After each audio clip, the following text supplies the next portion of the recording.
సమూయేలు 1-2 గ్రంథాలు.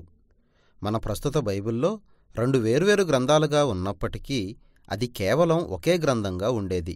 దాని నిడివిని బట్టి మాత్రమే ఆ విభజన చేశారు. అది మూలంలో ఒకే సమగ్రమైన గ్రంథంగా ఉండేది. ఈ వీడియోలో మనం సమూయేలు మొదటి గ్రంథాన్ని మాత్రం చూద్దాం. ఇశ్రాయేలీయులు ఐగుప్తు బానిసత్వం నుండి విడుదల పొందిన తరువాత సీనాయి కొండ దగ్గర వారు దేవునితో ఒక ఒప్పందం చేశారు. ఆ తరువాత వారు వాగ్దాన దేశంలోకి ప్రవేశించారు. ఆ దేశంలో ఇశ్రాయేలు దేవుని పట్ల నమ్మకంగా జీవించి నిబంధనలోని ఆజ్ఞలకు విధేయత చూపాలి. సమూయేలు గ్రంథానికి ముందు ఆ విషయం ఇశ్రాయేలు ఎంతగా విఫలమయ్యిందో న్యాయాధిపతుల గ్రంథంలో చూశాం. అది నైతికంగా అల్లకల్లోలంగా ఉండి ఇశ్రాయేలులో నమ్మకమైన నాయకుల అవసరతను తెలిపింది. ఆ అవసరానికి సమూయేలు గ్రంథం ఒక పరిష్కారాన్నిచ్చింది. సమూయేలు గ్రంథం గాథలో 3 ముఖ్యమైన పాత్రలున్నాయి. ఆ గ్రంథం పేరును గ్రహించిన సమూయేలు ప్రవక్త, సౌలు రాజు, ఆ తరువాత దావీదు రాజు. ఈ ముగ్గురూ న్యాయాధిపతులు పాలించిన కొన్ని గోత్రాల గుంపు నుండి యెరూషలేములో దావీదు రాజు పరిపాలించిన ఒక ఉమ్మడి ఇశ్రాయేలు రాజ్యంగా మార్పు చెందింది. సమూయేలు గ్రంథ నిర్మాణం చాలా అద్భుతమైంది. ఈ 3 పాత్రల గాథని 4 ముఖ్యమైన భాగాలుగా చేశారు. గ్రంథం మొదటి భాగంలో సమూయేలు కీలకమైన నాయకుడు, ప్రవక్త. తరువాతి భాగం సౌలు గాథలో కూడా అతడు కీలకమైన పాత్ర పోషించాడు. అది 2 విధాలుగా చెప్పొచ్చు. సౌలు రాజ్యాధికారానికి రావడం, అతని వైఫల్యాలు. రెండవది అతని పతనం, విషాదకరమైన అతని మరణం. నాటకీయమైన సౌలు మరణ వృత్తాంతానికి దీటుగా దావీదు అధికారానికి ఎదిగిన వృత్తాంతం కనిపిస్తుంది. దావీదు గాథను కూడా 2 భాగాలుగా చేయవచ్చు. మొదటిది తన విజయాల అలలపై తేలుతున్న సమయంలో విచారకరమైన అతని పాపం, నెమ్మదిగా అతని కుటుంబంలో వినాశనం, ఆ తరువాత అతని రాజ్యపతనం. చివరిగా జరిగిన గాథంతటినీ సంక్షిప్తపరుస్తూ ఒక ఉపసంహారంతో ఈ గ్రంథం ముగిసింది. ఇదంతా ఎలా జరిగిందో వివరంగా చూద్దాం రండి. మొదటి భాగం న్యాయాధిపతుల గ్రంథంలోని అల్లకల్లోల పరిస్థితి నుండి ప్రారంభమైంది. హన్నా అనే స్త్రీ గురించి హృదయాన్ని స్పందింపచేసే ఒక గాథతో ప్రారంభమవుతుంది. ఆమెకి పిల్లల్లేరు, కలిగే అవకాశం కూడా లేదు.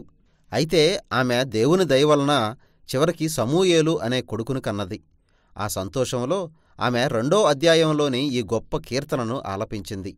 ఈ కీర్తన అంతా గర్విష్ఠుల్ని అణిచివేసి దేవుడు దీనుల్ని ఏ విధంగా పైకి లేపుతాడు అన్నదే. మానవ మనుగడలోని విషాదాలు, దుర్మార్గాలన్నిటికీ అతీతంగా దేవుడు చరిత్రలో తన సంకల్పాలను జరిగిస్తాడని, ఒకరోజు దేవుడు తన ప్రజల కోసం అభిషిక్తుడైన ఒక రాజును లేపుతాడని ఆమె గానం చేసింది. హన్నా పాడిన ఈ గీతం ఈ గ్రంథం ప్రారంభంలో ఉంచడానికి కారణం అది ఈ గ్రంథమంతటా కనిపించే ముఖ్యాంశాలను పరిచయం చేయడమే. సమూయేలు పెరిగి పెద్దవాడై ఇశ్రాయేలులో గొప్ప నాయకుడుగా, ప్రవక్తగా తయారయ్యాడు. ఆ కాలంలో ఫిలిష్తీయులు బలపడి ఇశ్రాయేలీయులకి ప్రధాన శత్రువులుగా మారారు. ఈ ప్రాముఖ్యమైన యుద్ధంలో ఇశ్రాయేలీయులు గర్వించారు. వారు దేవునికి ప్రార్థించి ఆయన సహాయం కోరడానికి బదులు నిబంధన మందసంతో బయలుదేరారు. అదేదో ఒక మంత్రదండంలాగా తమకు విజయం సాధించి పెడుతుందని వారు భావించారు. వారి గర్వం, అతినమ్మకం వలన ఇశ్రాయేలీయులు ఓడిపోయి మందసం పట్టుబడేలా దేవుడు చేశాడు. ఫిలిష్తీయులు ఆ మందసాన్ని తీసుకెళ్లి వారి దేవత దాగోను గుడిలో ఉంచారు. అప్పుడు ఇశ్రాయేలు దేవుడు సైన్యం లేకుండానే ఆ ప్రజలపై తెగులును పంపించడం ద్వారా ఫిలిష్తీయుల్ని, వారి దేవత దాగోనుని ఓడించాడు. దానితో ఫిలిష్తీయులు మందసాన్ని తమ దగ్గరనుంచి ఇశ్రాయేలుకు తిప్పి పంపించారు. ఈ చిన్న గాథలోని ముఖ్యమైన అంశం ఏమిటంటే దేవుడు ఇశ్రాయేలీయుల విజయదండం కాదు, ఆయన ఫిలిష్తీయుల్లోనైనా తన సొంత ప్రజల్లోనైనా గర్వాన్ని వ్యతిరేకిస్తాడు. కాబట్టి ఇశ్రాయేలు దేవుని నిబంధన దీవెనలను పొందాలంటే తమను తాము తగ్గించుకొని ఆయనకి విధేయత చూపాలి. దీనితో మనం తరువాతి పెద్ద విభాగంలో ప్రవేశిస్తాం. ఇశ్రాయేలీయులు సమూయేలు దగ్గరకు వచ్చి, చూడు, చుట్టూ ఉన్న దేశాల్లాగా మాక్కూడా ఒక రాజు కావాలి, మాకు ఒక రాజును ఏర్పాటు చెయ్యి అన్నారు. సమూయేలుకి కోపం వచ్చింది. దేవునితో మాట్లాడాడు. దేవుడు చెప్పాడు, అవును, వారి ఆలోచనలు సరిగా లేవు, కాని వారికి రాజు కావాలంటున్నారుగా, ఒకడిని నియమించు. ఇక్కడ సౌలు అనే వ్యక్తి ప్రవేశించాడు. ఇతనిది ఒక విషాదగాథ. ఎందుకంటే అతడు అన్ని మంచి వాగ్దానాలతో మొదలెట్టాడు. బాగా పొడుగు, అందమైనవాడు కూడా. ఒక రాజుగా అతడు బాగా సరిపోతాడు. కాని అతని స్వభావంలో తీవ్రమైన లోపాలున్నాయి. అతడు అపనమ్మకస్తుడు, యథార్థత లేనివాడు, తన తప్పిదాలను గురించి ఒప్పుకోలేడు. ఈ లోపాలే అతని పతనానికి దారితీశాయి. ప్రారంభంలో అతడు కొన్ని యుద్ధాల్లో విజయం సాధించాడు. కాని అతని తప్పులు మరీ పెరిగిపోయాయి. తెలిసి అతడు దేవుని ఆజ్ఞలు మీరి తనకై తాను రాజుగా ఉండే అర్హత కోల్పోయాడు. ముసలివాడైన సమూయేలు సౌలుతో, ఇశ్రాయేలీయులతో మాట్లాడాడు. దీనుడు, దేవునికి నమ్మకంగా ఉండే రాజు మాత్రమే వారికి ప్రయోజనకరంగా ఉంటాడు అని ప్రజల్ని హెచ్చరించాడు. అలా కాకపోతే ఆ ఇశ్రాయేలు రాజులు వినాశనాన్ని తీసుకొస్తారు. కాబట్టి దేవుడు అతని స్థానంలో మరొక కొత్త రాజుని నియమించబోతున్నాడని సమూయేలు సౌలుతో చెప్పాడు. ఆ విధంగా సౌలు పతనం ప్రారంభమైంది. అదే సమయంలో ఒక కొత్త రాజును లేవదీయడానికి దేవుడు తెరవెనక తన పని చేస్తున్నాడు. అతడేమాత్రం గుర్తింపులేని దావీదు అనే ఒక గొర్రెల కాపరి. అతడు రాజు అవుతాడంటే ఎవరూ నమ్మరు. అయితే అందరికీ తెలిసిన దావీదు గొలియాతు గాథ ద్వారా దేవుని ఎన్నిక ఒక కుటుంబ గొప్పతనం బట్టి గాక దేవునిలో అతని సంపూర్ణ వినయపూర్వకమైన నమ్మకంపైనే ఆధారపడి ఉంటుందని తెలుసుకుంటాం. ఈ గాథలో హన్నా గీతంలోని అంశాలన్నీ ఇమిడి ఉన్నాయి.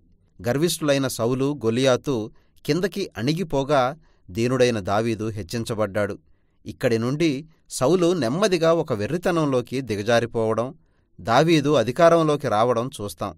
దావీదు సౌలు సైన్యంలో ఒక అధికారిగా పనిచేయడం ప్రారంభించాడు. అతడు వెళ్లిన యుద్ధాలన్నిటిలో విజయం సాధించాడు, గొప్ప పేరు సంపాదించుకున్నాడు. కాబట్టి సౌలు దావీదు పట్ల అసూయ చెంది అతని వెంటపడుతూ తరుముతూ అతనిని చంపడానికి ప్రయత్నించాడు. దావీదు చేసిన తప్పేమీ లేదు. కాబట్టి అతడు కేవలం అటూ ఇటూ పారిపోతూ అరణ్యంలో నివసిస్తూ కనిపెట్టాడు. ఇక్కడ దావీదు నిజమైన గుణలక్షణాలను మనం చూస్తాం. సౌలును చంపడానికి అతనికి అనేక అవకాశాలు దొరికాయి, కాని అతడు చంపలేదు.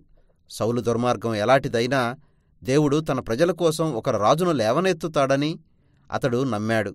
ఆసక్తికరమైన సంగతి ఏమిటంటే, కీర్తనల గ్రంథంలో దావీదు రాసిన గీతాల్లో ఎక్కువ భాగం అతడు ఈ కాలంలో రాసినవే. అవన్నీ ఒకే విధంగా నమ్మకం అనే వైఖరిని వ్యక్తపరుస్తాయి.